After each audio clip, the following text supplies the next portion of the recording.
I know, that's a pathetic joke. So if you are in your 50s or younger, I suspect you don't get the joke of my title.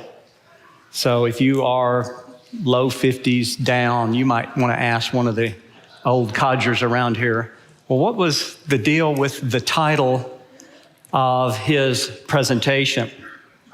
Now, the Chicago reference in the title has to do with the document that has come to be known today as the... Sorry, I didn't mean for you to interrupt me. So if you are in your 50s or younger... Wait. I've heard this guy before. He's like one of the funniest people. And by the way, if I fall off this today, we just get out early. So the next talk can start. The Chicago reference in my title is a reference to a document that has come to be known as the Chicago Statement, which I'll say something about in due course. But there's something else going on with this that you can ask the old codgers around. The reason I wanted to talk about this issue, some friends of mine who are here at this conference had brought to my attention the fact that this document, whatever that is, has again become the topic of conversation in some quarters, even within evangelicalism, but broader than evangelical Christianity. And what it is, before I give you details, it's a statement about biblical inerrancy, the Chicago Statement on biblical inerrancy. That's what it's all about, whatever else we want to say about it in detail. And so recently, there was and one of the things I discovered is that because of the way I had formatted my PowerPoint, it is going to cut off on the edges. So don't worry. I wanted to tell you that so you won't be going, does he know that his PowerPoint's not relevant? It's like the edges. Yes, I know, dear. It's not, so you wouldn't be worried about that, okay? So I know that it's doing that. But I will invite you in due course to a web address through my webpage of how you can get a PDF deck of the slides so you can get those and you can have all the slides. There's really two reasons, by the way, I want you to do that. One, if I have a citation that you think is relevant and where was that? What page was that on? Who was that book from? What was that book from? You just go to the slide deck, PDF. I'll tell you how to download it here in a due course, and then you can get that. Second, if it turns out, because we just manage our time, thankfully we do, that I may skip a slide here and there. I don't want you to be, ripped off. You want to get the whole thing. So you can go and get the slide deck off of the website, all right? Here's how you get that slide deck. You go to richardghowe.com, richardghowe.com. Don't leave out the G. It stands for good looking. Rebecca, you can tell me later why everybody laughs when I say that. I haven't figured that part out, why they think that's funny. /NCCA 2022.htm. You have to put the .htm in there or it'll give you a 404 error. Okay? richardghowe.com /NCCA 2022.htm. I'm still populating that page, but it's a page I just created for this conference where I'm just putting some things up there. This deck is already there, so you can get it even as we speak if you want as a PDF. There's a badge that you'll see that just says the word inerrancy. Click on that. It'll take you to my inerrancy page. There's a whole lot of documents there that you can download, that some of which I'll make references to and such. So the august Christian group, the Gospel Coalition, came out recently updating the Chicago Statement on Biblical Inerrancy, a proposal. Now, I'm not too interested, for the most part, as to the relevance and wisdom of their supposed proposal, at least this one writer. I'm not so much interested in that debate. By and large, I found the suggestions that this gentleman makes is to be anywhere from relatively innocuous to probably a good thing in principle. But I'll give you my bottom line on this, and that was basically what was conveyed by the defendinginerrancy.com web group. And in the interest of transparency here, I'm actually one of the associate editors of the defendinginerrancy.com, so I don't have an unbiased opinion. But they wrote a response. And their response basically was this: whatever changes that one might think they want to make to this document, there's every reason to avoid trying to amend that document, whatever that document really is. We haven't said a lot about it yet. Don't amend that document. If you need to, write your own document. If you want to fold that document into yours and then expand, augment, or whatever, that's fine. But whatever you change it to, don't call it the Chicago Statement, because that's a document that froze in the late 70s as a result of a group of theologians and such that I'll talk about in a minute. That's just an actual historical document. So you don't want to change it in 2022 and then keep referencing the Chicago Statement as if somehow what you were referencing was this 1978 document. You don't want to do that. That's confusing. It becomes a different document in so many ways. So this is the way they put it. And by the way, I said I was an associate editor. I didn't have anything to do with writing this, but they did a fine job, I thought, but I can't take credit for their fine work. It said, if the Chicago Statement on Biblical Inerrancy, so you see these initialisms thrown around, CSBI, Chicago Statement of Biblical Inerrancy, and there's others that we'll learn. FYI, I will give you some more initialisms. If we come up with an initialism, everybody's worried the rest of the day what that one was. In QRR, we're going to know, QRR, what is that? If the CSBI is substantially changed, even in one of its propositions, it is no longer the CSBI. Even if the new entity has nearly or has 90% continuity with the old entity, it's still radically different. Blurring the lines between the old CSBI and the new CSBI would be confusing at best. I agree with that assessment. Don't monkey with CSBI, even if you agree with it or don't agree with it. But there's more. Since the Chicago Statement is a reference to inerrancy, let me give you a working definition of biblical inerrancy. It's obviously not exhaustive. But James Montgomery Boyce, former pastor of 10th Presbyterian Church in Philadelphia, says, what Scripture says, God says, through human agents and without error. Now, as I sometimes challenge my students, if you're looking for an excuse to try to convince somebody of the relevance of some level of philosophical thinking in apologetics, because some people have an allergy to the import that philosophy may think it has in theology. You can say, well, do you believe the Bible is true? And they say, yes, I believe the Bible is true. Do you believe it has any errors? No, I don't believe it has any errors. Well, if you don't believe it has any errors, you think the Bible is true, you wouldn't be able to know whether the Bible has errors if you don't know what an error is.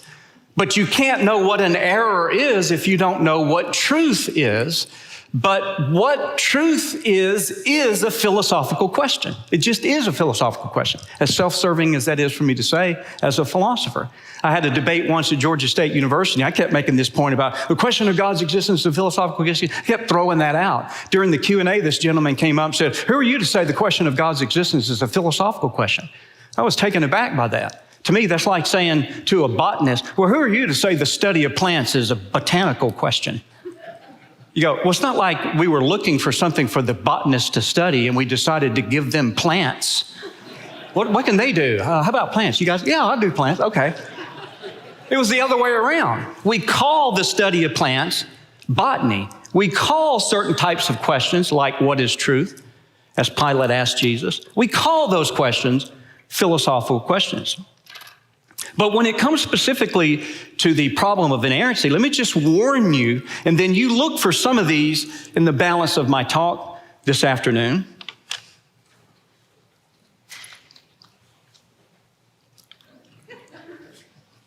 Okay, is this being filmed? Does anybody know?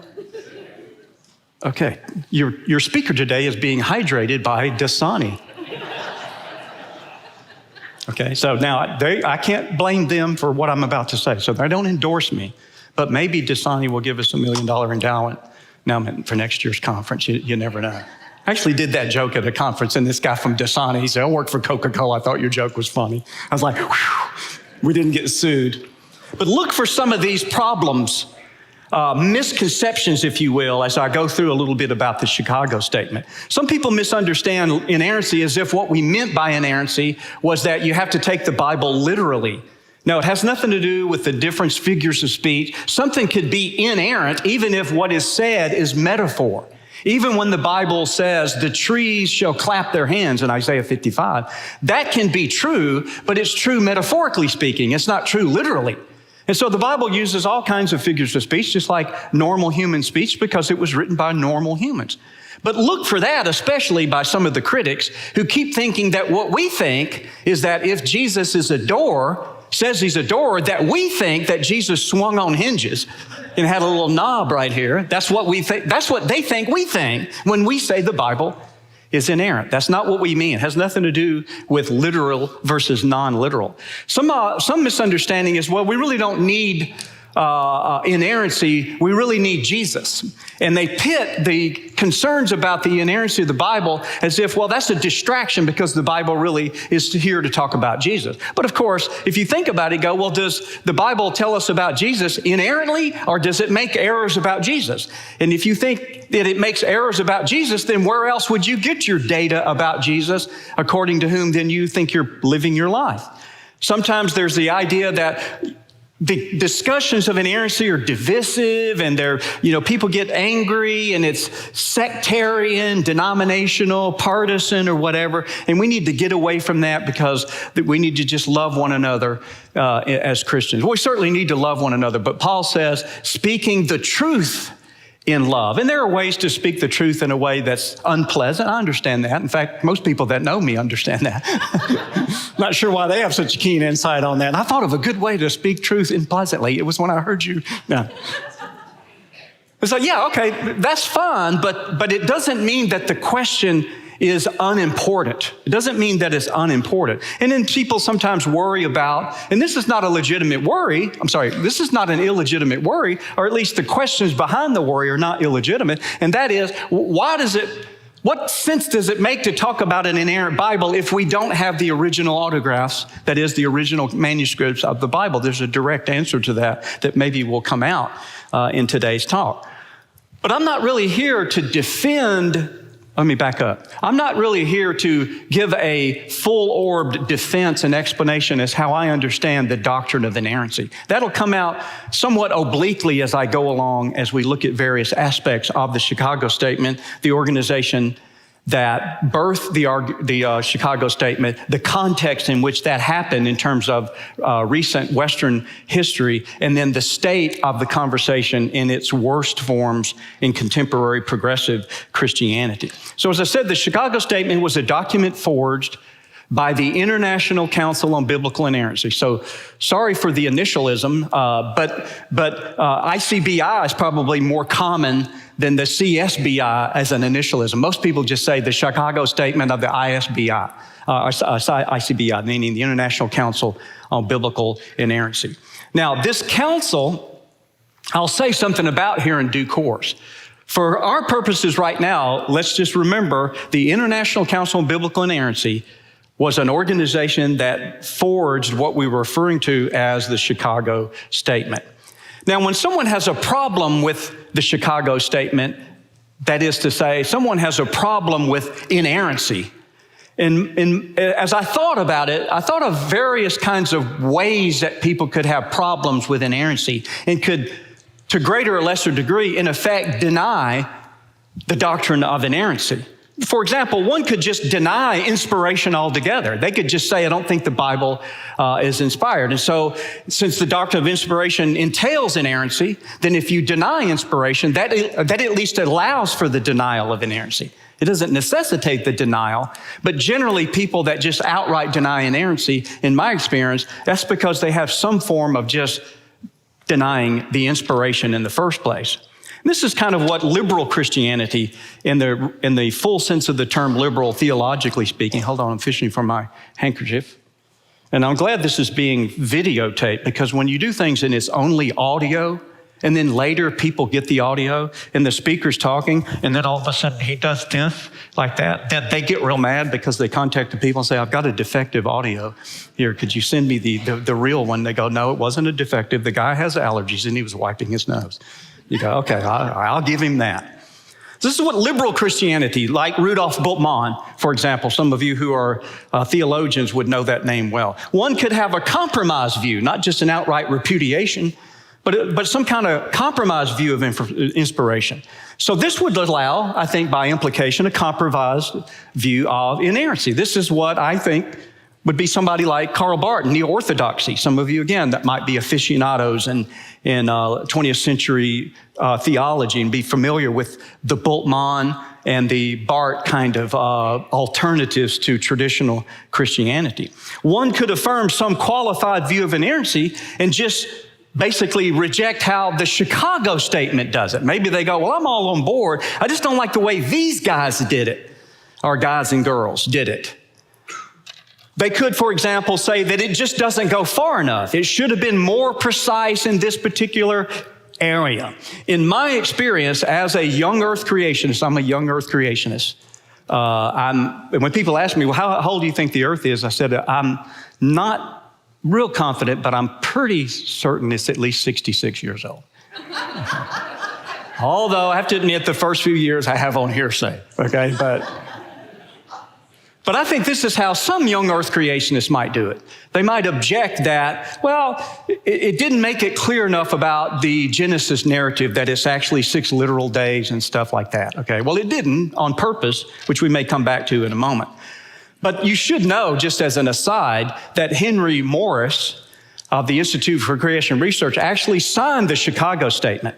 Now, granted, he didn't go on to sign a supplement, not really supplement, a next statement by ICBI on hermeneutics, on biblical interpretation. He didn't sign that for the same reasons that some people thought he couldn't have signed the first one, namely it wasn't clear enough on how to interpret Genesis. But he did, in reality, sign it. In fact, I can tell you, if you go to that inerrancy badge, richardghowe.com/NCCA 2022.htm, I fall off the stage. If you go there and click on that inerrancy badge, you can get a PDF picture of the signatories of the Chicago Statement. You can see all the signatures and all the luminaries that are on there. I won't take the time to go through it for us today for the sake of time. I have them in the deck, but you can also get them from there. And you can see for yourself that indeed Henry Morris, who was a co-author of the Genesis flood, he's sort of the grandfather of the most recent installations of American young earth creationism, did indeed sign the Chicago Statement for whatever that's worth. And there are other types of objections that young earth creationists might have with the Chicago Statement. I'm just saying that's at least one. One could reject how the Chicago Statement defined inerrancy by modifying one or more of the essential assumptions undergirding the statement. In other words, rather than, well, you really didn't go far enough, they might say, well, that's all fine and good, but the problem with these writers, these signatories, is that they're working with this assumption, X, whatever that is, and that's what I take exception to. That's what bothers me and stuff. For example, one essential commitment upon which ICBI writers formulated the statement is the concept of truth. Interestingly, for reasons that we won't go into until the time comes in the presentation in a few slides, the issue of what did it mean when we say the Bible is true was one of the main things that was under contention. Another essential commitment upon which ICBI writers formulate a statement is what is the nature of inspiration. So we've already seen Barth, for example, as an example of that. But you also run into some of these kind of controversial issues with Mike Licona's view of his Greco-Roman biography, where he says things like the nature of the literary genre of the New Testament, that is Greco-Roman biography, allows for the writer to alter data in their narrative for the purpose of, in this case, making a theological point. Mike thinks that's exactly what happened with the accounts in the Gospels of which day of the week Jesus was crucified. But he thinks they're irreconcilable in the Gospels, or at least irreconcilable by the standard that I might use, and I suspect most, if not all here, would use. And he would say, no, he thinks John just changed the day of the week because he's trying to make a theological point. Not to poke fun at Mike, and he's a good friend of mine. He lives just a few neighborhoods over from Rebecca and me. But I wondered if it would be possible that I could change some of the financial data on my tax return for financial reasons and see if that sat well. It's a Greco-Roman biography tax return. What are you talking about? Now, that's not fair to Mike because that's not what he would say. He's talking about how these things were back then and stuff. So if you're interested in that, by the way, the reason why I keep taking my glasses off is because I can't see you with this because the things are glaring and I might be up here talking and everybody's left. Like 10 minutes ago, I've been up here going, and third, and everybody's out in the hallway going, whatever.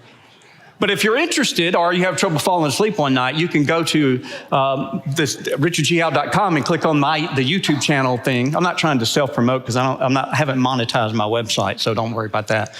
And you can see the dialogue that Mike and I had a few years ago at this very conference when it was on the campus of Calvary Church. And we have a back and forth. What do we mean when we say the Bible is inerrant? I'll invite you to that. So let me set the ICBI, International Council of Biblical Inerrancy, and what it did and the Chicago Statement in a little bit of the historical context. This is a short historical reconnaissance. I don't want to go back to the church fathers for the sake of time and also for the sake of my competency on the subject, but I would commend to your reading John Hanna's book, Inerrancy and the Church. He edited this book, and this book will come back up here in a few minutes. So John Hanna is a professor of church history and historical theology at Dallas Theological Seminary, or at least he was when last time I checked. So what he'll do there and the other contributors of the book is try to show you that even if that word didn't occur, inerrant, the truth of inerrancy you find all the way back in the church fathers. I mean, it's another issue to say, does the Bible teach that? That'd be another discussion. But given that the Bible does teach that in the eyes of inerrantists, it's trying to stave off this other objection. People say this is some invention later in the church, and they try to show, no, there's a continuity down through church history. But you especially begin to see the real deliberate attention to the question of inerrancy after the onset of the 15th century. There may be several reasons for that. We could speculate. One might be, those flames might have been fanned by the Protestant Reformation, perhaps, with a renewed interest in the integrity of the Bible as our sole repository of God's special revelation, as opposed to the magisterium and the teaching authorities of the church that were telling us what we need to know to be right with God. If the Protestants thought, this book is what I need to know to get right with God, I better make sure this is telling me the truth and doesn't make any errors. So that could have fanned the flames of a concern about what inerrancy is. Other things, too, that I think figure in is that there was a tremendous inflow of alternative philosophical voices that began to impinge on Christian thinking after the onset of probably about the 16th century, certainly. So those voices start to flow into Christian thinking, quote unquote, and then that begins to spawn all these alternative views. So whatever the right view is finds itself having to now, really fan the flames of its own view and defend it and draw the lines between it and everybody else. So it rises or it becomes more conspicuous as a conversation, which it might not have seemed that way for so long because those philosophical voices weren't really out there. So as you get a little bit more to the present, some of you may be familiar with Charles Spurgeon and what is known as the downgrade controversy. Charles Spurgeon was a pastor at Metropolitan Tabernacle in London. There is a great documentary on Amazon Prime. I can't remember the title, but I'm sure there's not that many documentaries on Amazon Prime exclusively on Spurgeon, but there's one I thought was just tremendous about his life. And I was just really, really amazed at what Spurgeon was doing and stuff. And he fought this war, what he called the downgrade, with this encroachment of liberal theology and its deleterious effect it was having in his church and broader in his denomination, the Baptist Union. And he fought that fight to try to eradicate and lost. And he said, this is going to kill Christianity in Europe. And it did, for all intents and purposes. And you can go to his publication, The Sword and the Trowel. All of these, as far as I know, have been digitized and they're now on the internet.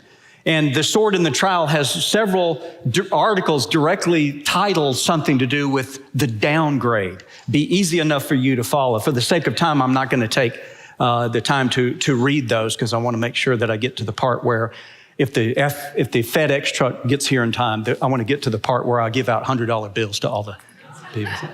It's just a matter of whether is it here yet? Okay, no, we're still waiting on it? Okay, so if the FedEx truck shows with the $100 bills, we're in good shape. Until then, we'll press on. So this downgrade controversy kind of issues and whatever was going on there in the UK, it was really over from Europe. A lot of the stuff going on in Europe, not the least of which was things like Darwinism, the higher criticism from the German theologians that were beginning to fester there. It eventually then flows across the Atlantic and finds itself in North America. So now we see this tremendous, well, it seems tremendous to me because I think about these things. It might not seem tremendous on the broader theme, but I think the implications are tremendous. This tremendous eruption of controversy surrounding Princeton Seminary. So Princeton Seminary was one of the few bastions of really solid, what we would now call evangelical Christianity. Now, even if you're not a Calvinist, and you think, well, I'm not a Calvinist, I wasn't really in step with it. That's fine. That's a fair debate to have. But that's different than what we're talking about. This Calvinism, Arminianism, and Molinism, and Thomism, these are family disputes that we have. But the stuff that Princeton was fighting was beginning to draw, in my judgment, a line between the family of the Lord and unbelievers, if you will. That's what I think was at stake. So it was sometimes referred to as the modernist controversy. And so the sort of Spurgeon equivalent there was J. Gresham Machen, who was one of the last of the real conservative bastions at Princeton Seminary. In fact, it finally reached a critical mass, that is, the liberalism of Princeton Seminary finally reached a critical mass that Machen then decided to leave Princeton and take as many people with him as he could. And he left Princeton Seminary, took some of the other faculty who were in solidarity, and they started what is now Westminster Theological Seminary in Philadelphia. And he wrote a book called Christianity and Liberalism. Yeah, I tell you, you ought to read this book. You would think it was somebody that wrote an op-ed piece yesterday as far as some things going on. It's like some of the same battles are still going on. And I'll leave it again to you to read the PDF deck to get the upshot of Machen's concerns. So then, after the Second World War, you have what I just refer to for the sake of convenience, the Rogers-McKim controversy. Nobody talks about it that way, in so many words. But it was a controversy that was spawned by the work by Jack Rogers of Fuller Seminary and Donald McKim. And I'm having a blank on my mind. He wasn't at Fuller. He was somewhere out east. But at any rate, they were theologians, New Testament theologians. They wrote a very influential book titled The Authority, Interpretation of Bible, and Historical Approach. This is the book that, among other things, began to bring to the fore this concern about, well, exactly what do we mean when we say the Bible is true? If we're not agreed on what it is to be true, we certainly are not going to agree on whether it's inerrant, because what an error is will have everything to do with what we think the truth is. Or not what we think the truth is, but what we think truth is. In fact, Norm Geisler, who was my mentor, he's a co-founder of Southern Evangelical Seminary, along with Ross Rhodes, a former pastor at Calvary Church in Charlotte. And he said, and I say about him, in the 70s, Norm Geisler identified the main problem with Rogers and McKim et al., because they weren't the only two, was the nature of truth. That was the issue. And so they considered themselves evangelicals and yet claimed that the Bible had errors. Now that might strike some people, well, that sounds like a contradiction. How could it be inerrant and have errors? Well, they might not say it's inerrant and have errors, but they might say the Bible is true, though it has errors. All right, and that's what they may go. So a seminal article that Geisler wrote back in 1980, The Concept of Truth in the Inerrancy Debate. And in this seminal article, Geisler contrasts a prominent concept of truth held by Rogers and McKim and others with what philosophers call today the correspondence theory of truth. And the correspondence theory of truth, all it is this. If you say of what is that it is not, or what is not that it is false. But to say of what is that it is, or what is not that it is not, is true. That's the correspondence theory of truth, okay? Now, that's an Aristotle. Yes, thank you very much. I did my Aristotle devotion this morning. So if you say it is, and it is, that's true. If you say it isn't, and it isn't, that's true. But if you say it is, and it isn't, that's false. And if you say it isn't and it is, that's false. All right, that's what Aristotle was saying. In fact, one of my students, because I used to make fun of that statement and make a joke about having that cross-stitched on your house. And instead of somebody, coming in your house going, you go into somebody's house and says, as for me and my house, we shall serve the Lord. You've seen that a lot. I think it'd be cool to have that cross-stitch and you go, say, what is it? It is that. What? What is that? And to be sure, I got several cross stitches over the years. Rebecca's laughing because she knows what I'm talking about. We got them kind of stacked up. Well, one of my students, he sent me something, a package, and I opened it up and it had a note that says, I'm not much for cross stitching. I was like, what is that? And I go through the paper, and it was a Yeti Rambler with that Aristotle quote engraved in it. So I'm the first person on my block to have one of those. My own Yeti Rambler of Aristotle's concept of truth in the inerrancy debate. If you want a PDF slide deck of my presentation on this subject, there's two things that can happen. One, if you're impatient and you want to get it right away, richardghowe.com and go to the resources tab at the top, click on PDF slide decks and just scroll down and you'll find it. They're all in alphabetical order, all these PDF. If you wait a while, I'll just put it on our page, richardghowe.com/NCCA 2022.htm, right? Another book that I would commend is John Woodbridge, who is a professor of church history and historical theology, Biblical Authority, a critique of the Rogers-McKim proposal. So if any of you have ever heard the debate that R.C. Sproul had with Greg Bonson, it makes the rounds. It's an MP3 that you can get pretty easily. And now all my students in my apologetic systems class, we listen to and critique the debate. But if you've ever heard that debate, which was in the late 70s, there's a moment of history captured in the audio when at some point R.C. Sproul's talking. It's R.C. Sproul and Greg Bonson from Reformed Seminary, and he makes this kind of oblique comment like, well, in a few weeks, Greg and I are flying out to Colorado, and we're having a meeting with Jack Rogers, and we're talking about, maybe doing this, and maybe we'll have a symposium. That ends up becoming this organization that I'm about to draw your attention to. So you go, wow, this is before it even happened. Little did he know what was about to happen. The boulder that gets dropped into the lake, and these ripples go out like mad around the corners of the lake. Do lakes have corners? I just made that up. Somebody just work with me here.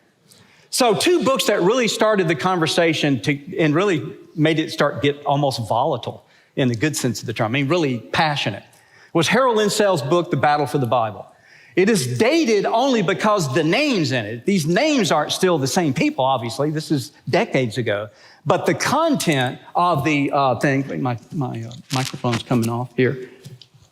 As I'm growing older, my ear is shrinking. So just talk awkwardly among yourselves while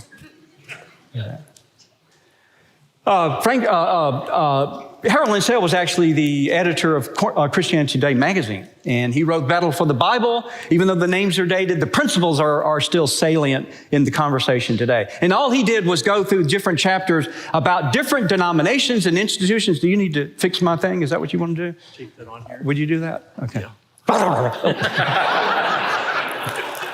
That was stupid. All right, this doesn't mean that we're dating now, okay? All right. Yeah, all right. That's right. It's super glue. Okay, super glue. That's right, yeah. It's a nail, put it in the cheek. All right? So he just goes through various institutions and denominations and just does a kiss and tell story. Hey, this is what these people are doing with the Bible. You decide what you want to do. He got such criticism about this from all different kinds of quarters within the broader American church, maybe even international. He decided to respond to his critics with his sequel, follow-up, The Bible and the Balance, and did not pull any punches. So this book meant so much to me because I'll take 30 seconds to tell you, I was not raised in the church. Even though I grew up in the Bible Belt, I was born in Mississippi, grew up in Mississippi. I did find out, though, that in Mississippi, if you get a divorce, you're still cousins. Okay, so just it doesn't nullify that, okay? But as odd as it sounds, having grown up in the Bible Belt, I never heard of Jesus. I didn't know I needed a Savior. I never was an atheist, but I just didn't understand. I got saved when I was 16 through the influence of friends of mine in high school. I went off to college, went off to junior college. Well, now they call them community colleges. I was a percussion major. I'm an old long-haired rock and roll drummer from the 70s, and learned just enough music to annoy everyone around me. Decided to change my major because a friend of mine said, you can go off to senior college and study the Bible. It's the most amazing thing I ever heard. I love studying the Bible as a brand new Christian. I didn't know you could study the Bible in college. So I went off to the flagship denominational college of my denomination in Mississippi and lost my faith. Lost my faith because I was not prepared. The campus was a great Christian environment, except the religion department. It was very liberal because it was in the 70s, in the mid-70s, right in the middle of what was about to explode with this inerrancy thing and evangelicalism. And I was really stumbled in this. And so when I started reading things like Harold Linsell and others, it was like, oh, man, this is really good. So this then began what became known as the International Council of Biblical Inerrancy. It was a consortium of historians, theologians, Bible scholars, philosophers, and such that convened for ad hoc meetings over 10 years. All right, from the somewhere in the 70s to somewhere in the 80s, about a 10-year on-off. And they wanted to hammer out, hey, let's all get together, all of us who say the Bible is inerrant, let's do what we can to try to decide as carefully as we can, what does that mean? And over this ad hoc meetings over the course of 10 years, they came out with a number of works. And I just want to show them to you. Not all of these are even in print anymore. The Foundation of Biblical Authority, most of these are edited by James Montgomery Boyce.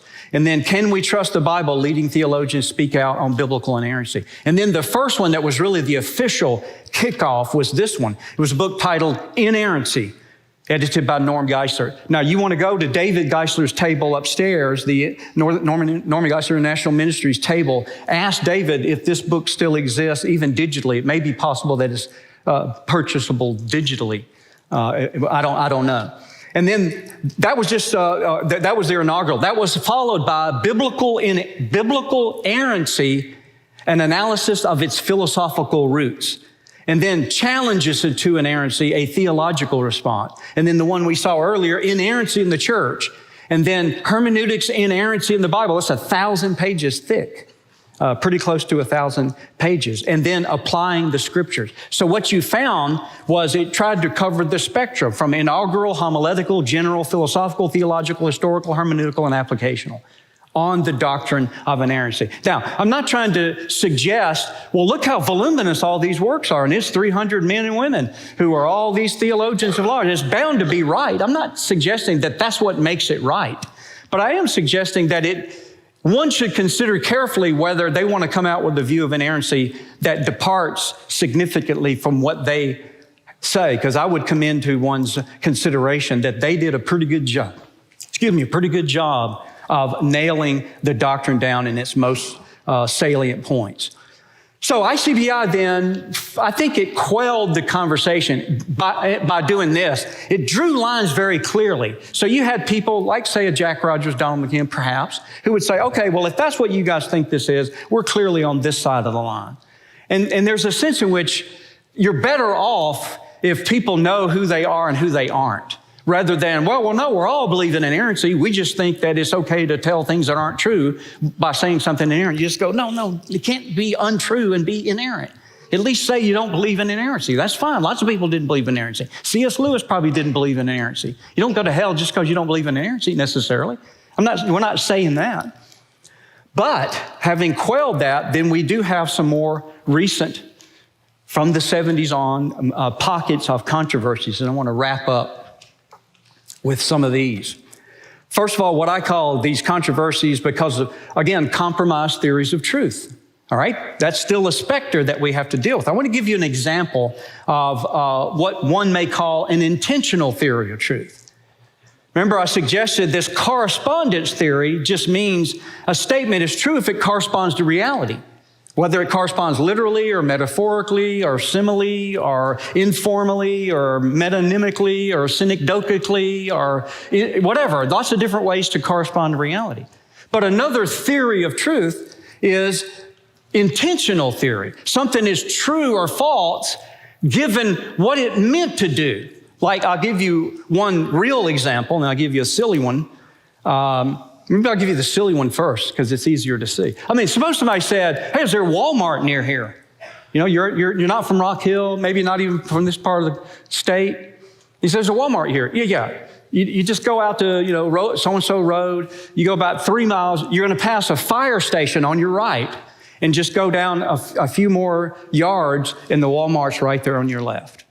Now, what if it turned out that you pulled out on that road and you went down so many miles and you saw a fire station, but it was on your left, it wasn't on your right, and you saw the Walmart right next to it? Would you just drive back and go, I couldn't find the Walmart because you told me the fire station was on my right, you liar? You know where liars go, don't you? You just go, wouldn't you? Oh, I'm sorry, you're right, it was across the street. You wouldn't think anything about that. Why? Because you didn't think his intention was to tell you where the fire station was. His intention was to tell you where the Walmart was, for goodness sake.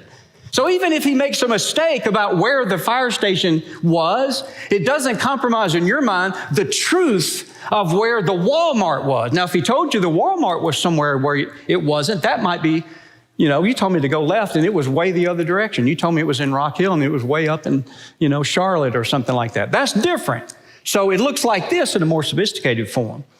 Daniel Fuller says, although the mustard seed is not the smallest of all seeds, yet Jesus referred to it as such because, quote, to have gone contrary to their mind on what was the smallest seed would have so diverted their attention from the knowledge that would bring salvation to their souls that they might well have failed to hear the all-important revelational truths, unquote. So what's he saying? Hey, the Bible wasn't written, this is what he would say, it's not a book on botany, The Bible's not a science book. It's not a book on astronomy. You hear people talk that way. Well, what is it a book on? It's a book way to tell us how to go to heaven. What's the implication of that in some people's mind? That it doesn't matter what other falsehoods it says about other matters. My response to that, this is probably the only place where I'll make a contention for why I think inerrancy matters as far as its definition, is because if it has an error, even as trivial as the seed not being the smallest seed, then it can't be inspired. If you believe that the Bible is inspired by a God who cannot lie and cannot make mistakes. The Bible is the Word of God. God cannot err, therefore the Bible cannot err. That was the syllogism Geisel used to give us. And I add to that, if the Bible errs, there must be some sense in which it's not the Word of God or some sense in which God can err. You can't have it both ways. It can't be His Word and err and Him not err. Right? So what do we do about this? Well, the word there, look, my brother and I were in a meeting. There's a bunch of husbands and wives and others gathered to plan something about the summer calendar for the youth of the church, whatever it was. And some of the wives went in the kitchen to make sandwiches. And I think it was Stephanie, if memory serves. It might not have been Stephanie Turk. I'll have to ask her, was that you that did that? She sticks her head back through the door and she goes, does anybody here like mayonnaise? No, she said it this way, does anybody like mayonnaise? And my brother Tom went, I think my uncle likes mayonnaise. Yeah, I think there are people that don't like mayonnaise. Now, the reason that's funny is because you knew what she meant was, does anybody here in this room like mayonnaise? Not does anybody in the world. And I submit to you that Jesus is talking about the seeds that they work with. In fact, in another gospel, it says, we know it's the smallest seed in the land. Some translations say in the world, but it's the word for the land that we all work with. That's all. There's no reason to compromise your theory of truth in order to get Jesus off the hook because he didn't know enough about botany, but despite the fact that he's the one that created the seeds, I think he knew what they were. But again, what's at stake is if you grant that there's an error, then you have to grant either it's not inspired in some sense or God can err in some sense. Something's got to give. I don't have time to tell you my anecdote unless I just run out of time that illustrates that for. Let me press on. Rob Bell, some of you may know Rob Bell. I think he's Oprah Winfrey's favorite theologian. I'm not being facetious. No, I think he's like a consultant with her. And so he did these series of articles which became a book later on called What is the Bible? But at this point, he's doing it at the blog level. And so somebody wrote in one of the com boxes and said, well, what about what is the Bible on Adam? Adam and Eve, historical or fictional? He says, all right then, Adam and Eve, go for it. Well, do you think they're real people? I don't think that's the point of the story, Rob Bell says. Well, could they have been? Of course, but then you'd have to answer all the sorts of questions about DNA and fossils and evidence for how old the earth is and go to the RTB table. That's what you do.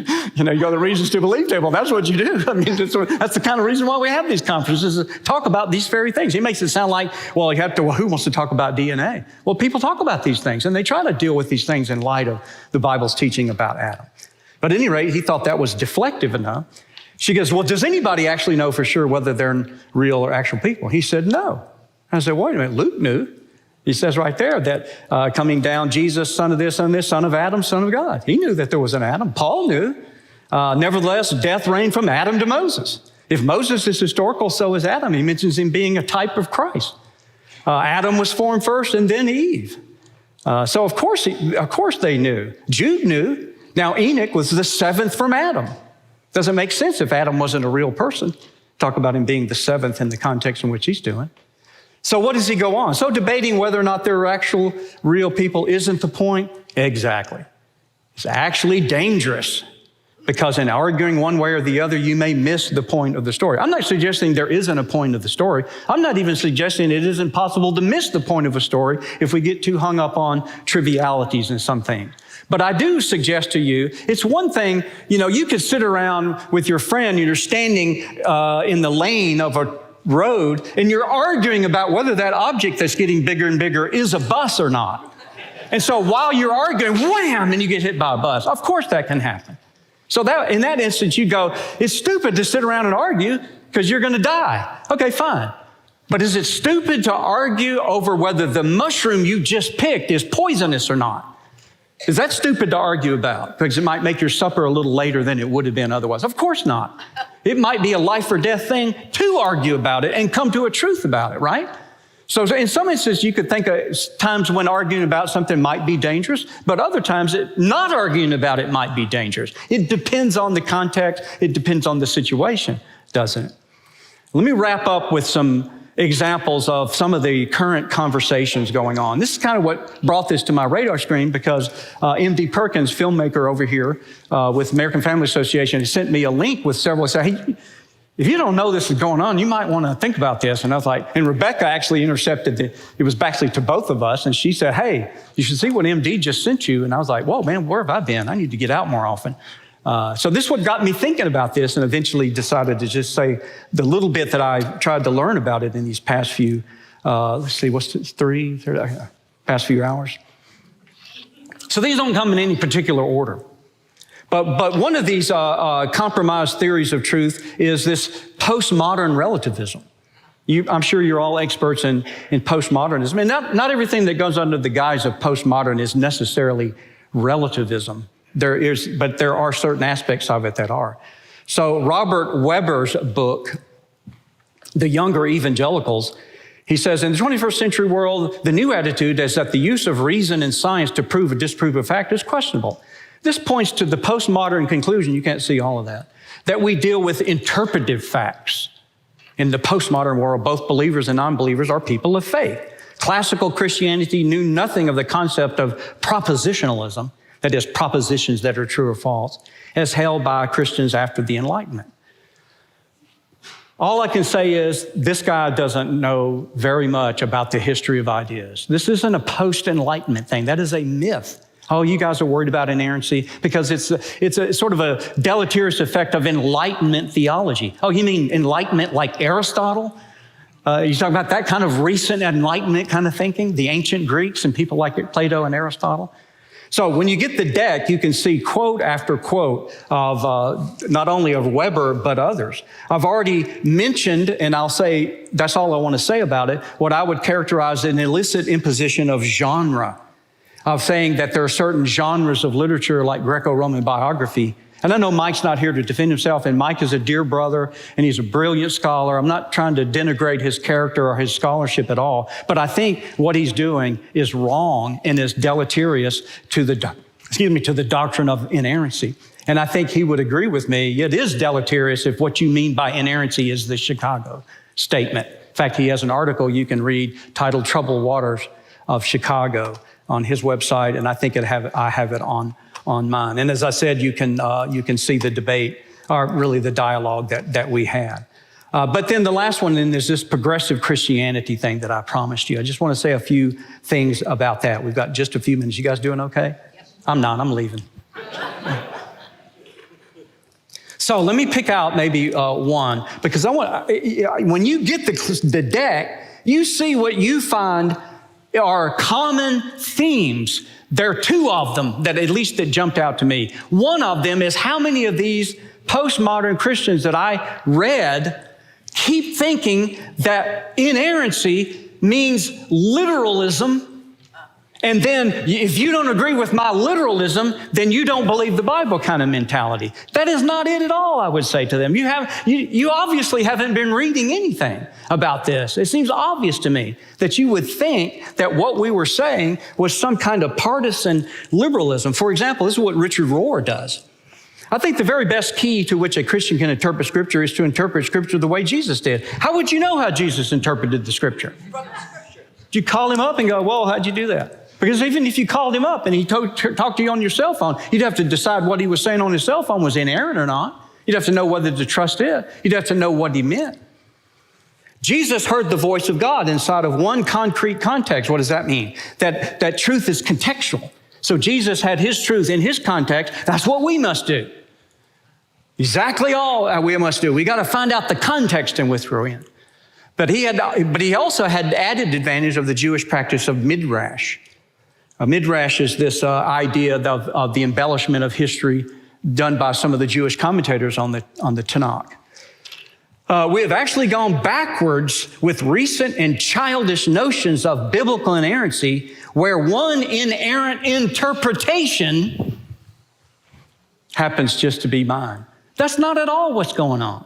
I mean, I have an interpretation. I think my interpretation is correct. I wouldn't be so bold as to say that I'm absolutely infallible. I'm certainly not omniscient. None of us are saying that. All of us are on the hook to give our arguments and evidence for what we think the text means. But he makes it sound like those of us who are defending the integrity and inerrancy of the Bible are doing that to leverage a partisan kind of agenda that we may have. And what you also find among a lot of these progressives is that agenda is very unwoke. So I found statement after statement of them maligning the Chicago statement people for being a bunch of white men. Well, first of all, there were black men and there were white women in the Chicago International Council of Biblical Inerrancy. I don't know if this black man was a white supremacist or not. I doubt that he was. And I don't think the woman back that far would have identified as a white male that far back. I don't think that nobody had that idea back then.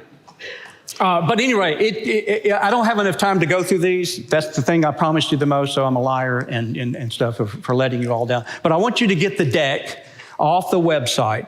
I will give you probably the most shocking of all was the book written by some progressive Christian called Soul Journeys. And the subtitle is Christian Spirituality and Shamanism as the Pathways for Wholeness and Understanding.